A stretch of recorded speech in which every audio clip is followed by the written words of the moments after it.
देखिए हर खबर यहीं पर, सब्सक्राइब कीजिए TV9 भारतवर्ष। भारत का डिजिटल स्ट्राइक और इकोनॉमिक वॉर दोनों ही चीन पर भारी पड़ रहा है। अब आपको एक हैरान कर देने वाली खबर दिखाते हैं। भारत में सोशल मीडिया पर पिछले 2 महीने से चीन के प्रोडक्ट्स बॉयकॉट करने की मुहिम चल रही है और अब ऐप्स पर बैन लगने के बाद चीन की स्मार्टफोन कंपनियों पर भी रोक लगाने की मांग उठने लगी। लेकिन आप ये जानकर हैरान हो जाएंगे कि चीन के स्मार्टफोन जितने चीन में बिकते हैं उससे ज्यादा भारत के लोग खरीदते हैं। इसे ग्राफ से देखिए। Xiaomi, Oppo, Vivo और Realme ये चारों कंपनियां चीन की हैं, लेकिन इनका चीन से ज्यादा भारत में कारोबार। स्मार्टफोन मार्केट पर रिसर्च करने वाली काउंटर पॉइंट की रिपोर्ट बताती है कि इस साल की पहली तिमाही में Xiaomi का भारत में मार्केट शेयर 30% था, जबकि चीन में इसके आधे से भी कम 11% था। Vivo का मार्केट शेयर भारत और चीन में बराबर रहा। Oppo की बात करें तो भारत में इसका मार्केट शेयर चीन से 3% ज्यादा है। Realme का तो चीन में कोई मार्केट शेयर नहीं, जबकि भारत में यह 14% है ना हैरानी की बात। अब चीन को सोचना ही होगा कि अगर उसके स्मार्टफोन भारत नहीं खरीदेगा तो कौन खरीदेगा। खुद उसके अपने लोगों ने ही उसके प्रोडक्ट्स को ठुकरा दिया, तो इन कंपनियों को बंद करने के अलावा चीन के पास चारा क्या बचता है।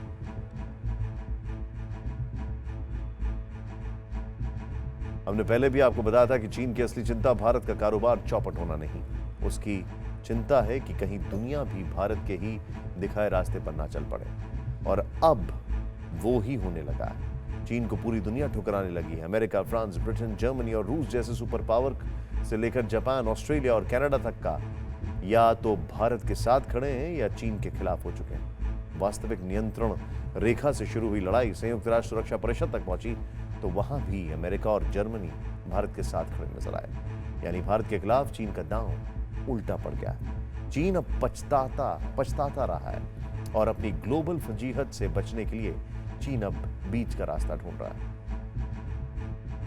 विस्तारवाद का युग समाप्त हो चुका है। ये युग विकासवाद का है। ये सबल और संप्रभु भारत के नए आत्मविश्वास का उद्घोष है। इतिहास गवाह है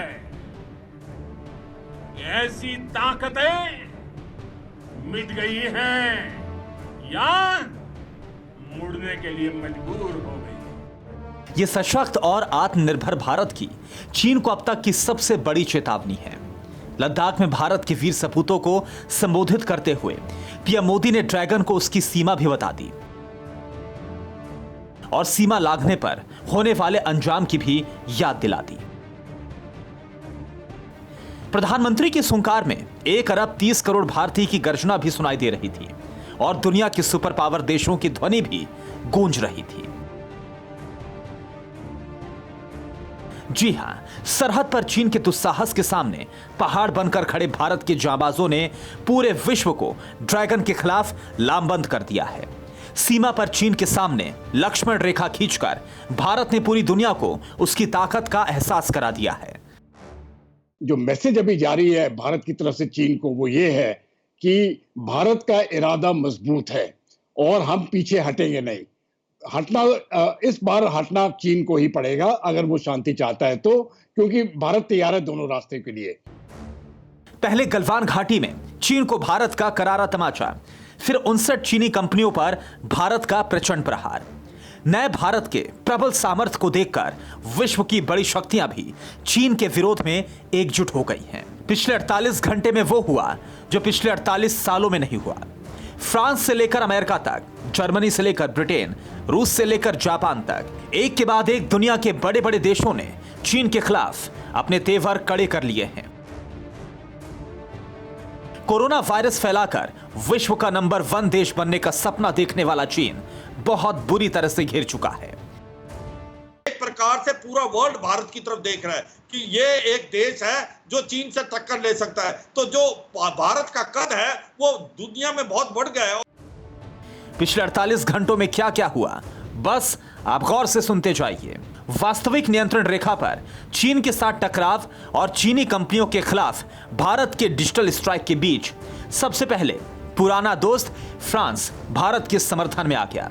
फ्रांस ने गलवान में शहीद हुए भारत के वीर जवानों को श्रद्धांजलि दी। फिर भारतीय वायुसेना के लिए 4 के बदले 6 संहारक राफेल भेजने का ऐलान किया। फ्रांस से राफेल की एक खेप भारत आने की खबर सुनते ही ड्रैगन के हाथ पैर कांपने लगे। फ्रांस के बाद सुपर पावर अमेरिका ने सीमा विवाद पर खुलकर भारत का समर्थन किया। अमेरिका के विदेश मंत्री माइक पॉम्पियो ने भारत को सैन्य समर्थन देने का ऐलान किया तो चीन के पैरों तले जमीन खिसक गई। फिर टिकटॉक पर प्रतिबंध लगाए जाने के फैसले पर पॉम्पियो ने भारत की जमकर तारीफ की।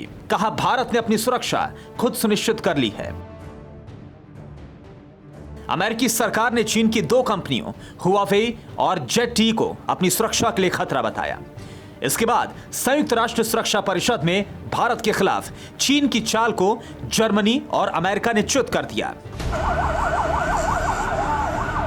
घोड़ी में लूटने के लिए कराची स्टॉक एक्सचेंज पर हुए आतंकी हमले को लेकर चीन संयुक्त राष्ट्र सुरक्षा परिषद में बयान जारी करने का प्रस्ताव लाया था। पाकिस्तान के प्रधानमंत्री इमरान खान ने अपनी संसद में इस हमले के लिए भारत को जिम्मेदार ठहराया था।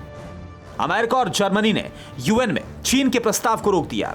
अमेरिका और जर्मनी ये सुनिश्चित करना चाह रहे थे कि कहीं बयान में भारत के खिलाफ कोई जिक्र तो नहीं किया गया है। ये अच्छा कदम है और साफ नजर आ रहा है कि चीन में उसके खिलाफ सारे ही लोग खड़े हैं और चीन के लिए हमेशा यूएनएससी में बिजनेस एज यूजुअल नहीं होगा। जैसे जैसे ग्लोबल सुपर पावर भारत के समर्थन में खुलकर सामने आ रहे थे, चीन की बौखलाहट बढ़ती ही जा रही थी। तभी रूस ने जल्द से जल्द भारत को S-400 मिसाइल सौंपने का ऐलान कर चीन को चारों खाने च्युत कर दिया, जबकि चीन ने अपने माउथपीस पीपल्स डेली के जरिए रूस से अपील की थी कि वो संवेदनशील वक्त में भारत को नए हथियार नहीं दे।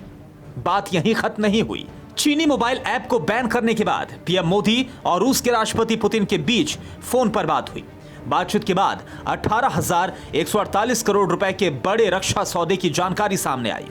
खबर मिली कि रक्षा मंत्रालय ने रूस से 33 नए फाइटर जेट खरीदने की मंजूरी दी है। इसमें 12 सुखोई 30 लड़ाकू विमान और 21 मिग-29 भी शामिल हैं। साथ ही पहले से मौजूद 59 मिग-29 को अपग्रेड भी करवाया जाएगा।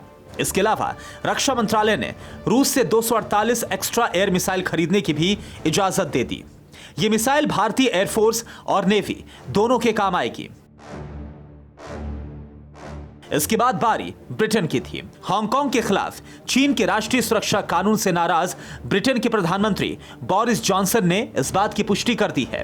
हांगकांग के ब्रिटिश नागरिकों या BNO पासपोर्ट धारकों को अब देश की नागरिकता देने की पेशकश की जाएगी।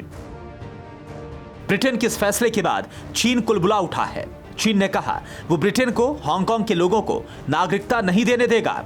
साफ है, चीन और ब्रिटेन के बीच ये विवाद अभी और गहरा हो सकता है।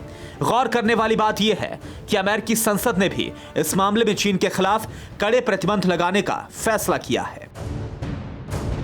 अब चीन के खिलाफ एक विश्व कोएलिशन शुरू हो रहा है जो कि चीन को रोकने के लिए भरसक कोशिश करेगा। इस बीच जापान और चीन के बीच सेनकाकू द्वीप को लेकर भी तनातनी का माहौल है। चीन इस द्वीप पर अपना दावा ठोक रहा है। भारत और चीन के बीच सीमा पर विवाद बढ़ते ही जापान ने चीन की तरफ अपनी सीमा पर मिसाइल को तैनात कर दिया है। कुछ ही दिनों पहले समंदर में भारतीय नौसेना के साथ युद्धाभ्यास कर जापान पहले ही भारत के साथ खड़े होने का ऐलान कर चुका है।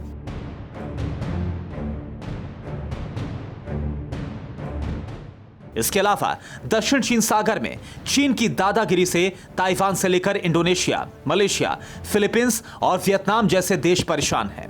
आसियान के सभी 10 देश चीन से टकराव के मूड में हैं। चीन के अत्याचार को देखते हुए 27 देशों ने संयुक्त राष्ट्र मानवाधिकार आयोग में जाने का फैसला कर लिया है। चीन की तरफ से लगातार जारी आर्थिक घेराबंदी और साइबर हमलों से परेशान ऑस्ट्रेलिया ने इंडो पैसिफिक क्षेत्र में अपनी सेना को और मजबूत करने का फैसला किया है।